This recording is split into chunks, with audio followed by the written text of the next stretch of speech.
Hai sahabat Alimedia, selamat datang kembali di channel ini. Pada edisi ini kita akan membahas tentang Madhab Maliki. Madhab Maliki adalah salah satu dari 4 madhab utama dalam Islam Sunni. Dinamakan sesuai dengan pendirinya, yaitu Imam Malik Ibnu Anas, yang hidup pada tahun 711 hingga 795 Masehi. Beliau adalah seorang ulama besar dari kota Madinah. Madhab ini memiliki pengikut yang signifikan terutama di wilayah Afrika Utara, bagian dari Timur Tengah, serta beberapa bagian di Asia dan Eropa. Pada edisi ini Alimedia bertujuan untuk menjelaskan sejarah, prinsip-prinsip, perkembangan, serta peran dan pengaruh Madhab Maliki dalam konteks Islam. Sebelum dilanjutkan, teman-teman jangan lupa untuk subscribe channel Alimedia, like, dan tinggalkan komen. Madhab Maliki didirikan oleh Imam Malik Ibnu Anas yang lahir di Madinah pada tahun 711 Masehi. Ia belajar di bawah para ulama terkemuka pada zamannya, termasuk ketika di bawah Imam Abu Hanifah di Irak. Imam Malik adalah seorang cendekiawan terkemuka dalam bidang hadis dan fikih, yang juga dikenal dengan kefasihannya dalam ilmu fikih. Imam Malik dikenal karena karyanya yang monumental, yaitu Al-Muwatta, yang merupakan salah satu koleksi hadis dan ajaran-ajaran fikih paling awal dan paling otentik dalam Islam. Karya ini menjadi salah satu landasan penting bagi pengembangan madhab Maliki. Imam Malik bin Anas, lebih dikenal sebagai Imam Maliki, adalah salah satu tokoh terkemuka dalam sejarah Islam. Lahir pada tahun 711 Masehi di Madinah, Arab Saudi. Ia tumbuh dalam lingkungan yang kaya akan keilmuan Islam dan tradisi keagamaan yang kuat. Ayahnya, Anas bin Malik, adalah seorang sahabat Nabi Muhammad SAW yang terkenal, sehingga Imam Maliki memiliki warisan spiritual yang kaya dari keluarganya. Sejak usia muda, Imam Maliki menunjukkan minat yang mendalam dalam mempelajari ilmu agama. Dia menghabiskan sebagian besar masa kecilnya di Madinah, sebuah kota yang kaya akan pengetahuan Islam dan tempat di mana tradisi Islam awal berkembang.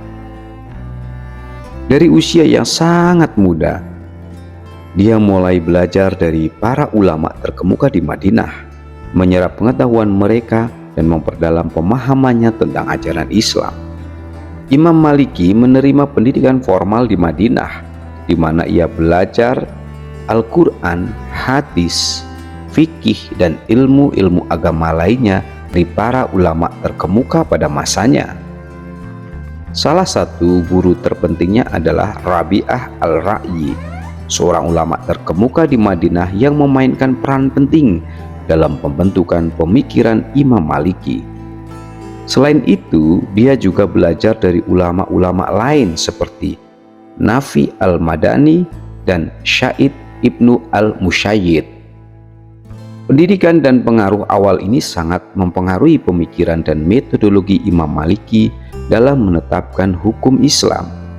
Dia mengadopsi pendekatan yang ketat terhadap interpretasi teks agama, tetapi juga saat yang sama dia juga memperhatikan konteks sosial dan budaya di mana hukum Islam diterapkan. Imam Maliki dikenal karena kontribusinya dalam ilmu usul fikih, yaitu metodologi untuk menemukan hukum Islam dari sumber-sumbernya. Konsep utama dalam pemikirannya adalah penggabungan antara Al-Quran, Sunnah, Ijma' atau konsensus ulama, dan Qiyas atau analogi sebagai sumber hukum Islam. Dia menekankan pentingnya maslahah atau kemaslahatan dalam menetapkan hukum.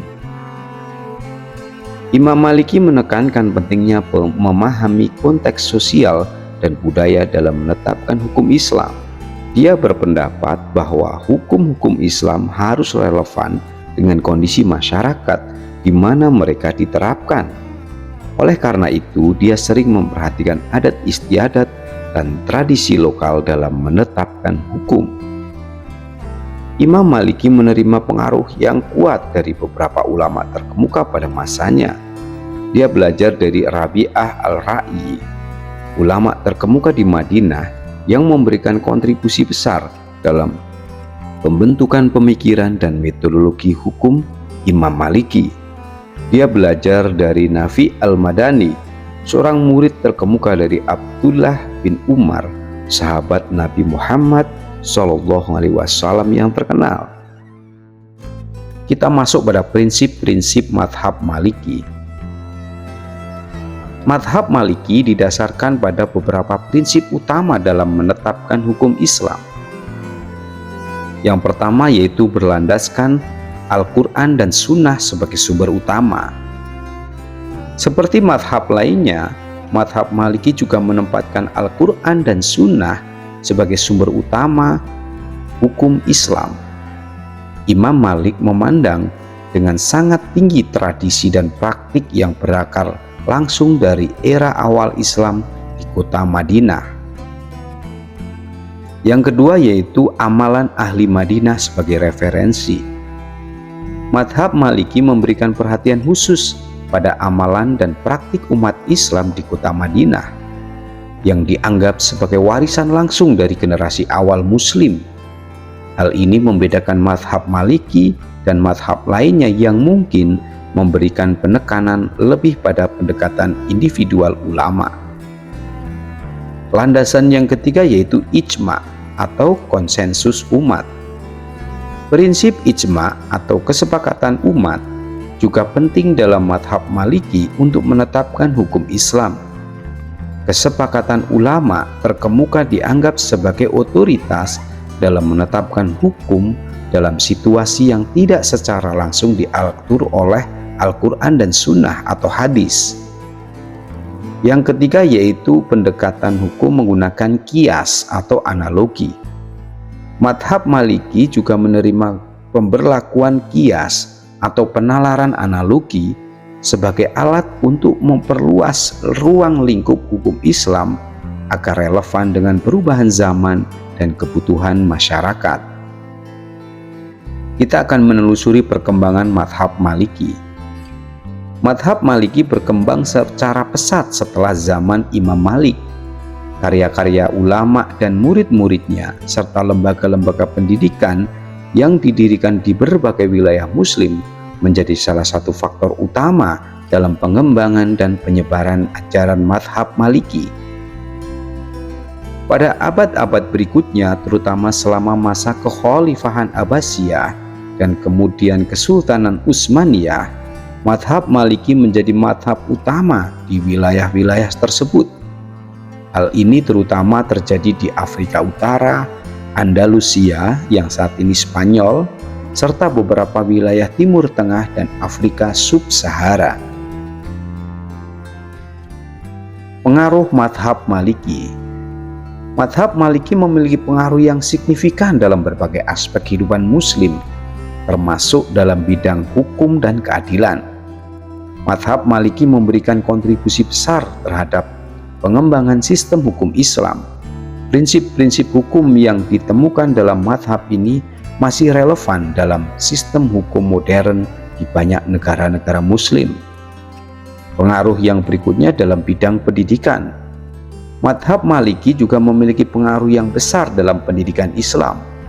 Banyak lembaga pendidikan, terutama di Afrika Utara dan bagian dari Timur Tengah, mengadopsi kurikulum yang didasarkan pada ajaran madhab Maliki dalam pengajaran ilmu agama Islam. Pengaruh yang berikutnya pada budaya dan tradisi. Ajaran dan nilai-nilai yang ditanamkan oleh madhab Maliki telah membentuk budaya dan tradisi di berbagai wilayah Muslim. Amalan-amalan dan praktik-praktik yang berasal dari madhab ini masih dipegang teguh oleh banyak umat Islam di seluruh dunia. Pengaruh yang berikutnya dalam bidang ekonomi dan sosial. Prinsip-prinsip ekonomi dan sosial dalam madhab Maliki juga memiliki pengaruh yang dalam kehidupan ekonomi dan sosial Muslim. Terutama di Afrika Utara, banyak praktek ekonomi dan sosial yang didasarkan pada prinsip-prinsip madhab Maliki. Madhab Maliki merupakan salah satu dari 4 madhab utama dalam Islam Sunni. Dengan prinsip-prinsip hukum Islam yang khas dan pengaruhnya yang luas dalam berbagai aspek kehidupan Muslim, madhab Maliki tetap menjadi salah satu kekuatan utama dalam dunia Islam hingga saat ini. Pemahaman mendalam tentang sejarah, prinsip-prinsip, serta peran dan pengaruh madhab Maliki bagi siapapun yang ingin memahami keragaman dan kompleksitas Islam sebagai agama dan sistem kepercayaan. Sahabatku semua, terima kasih sudah menemani saya dalam eksplorasi bertema madhab Maliki ini. Mudah-mudahan konten ini bermanfaat. Jangan lupa bagikan pada sahabatmu, dan jangan lupa untuk like dan subscribe channel Ale Media. Sampai jumpa di episode berikutnya. See you next time.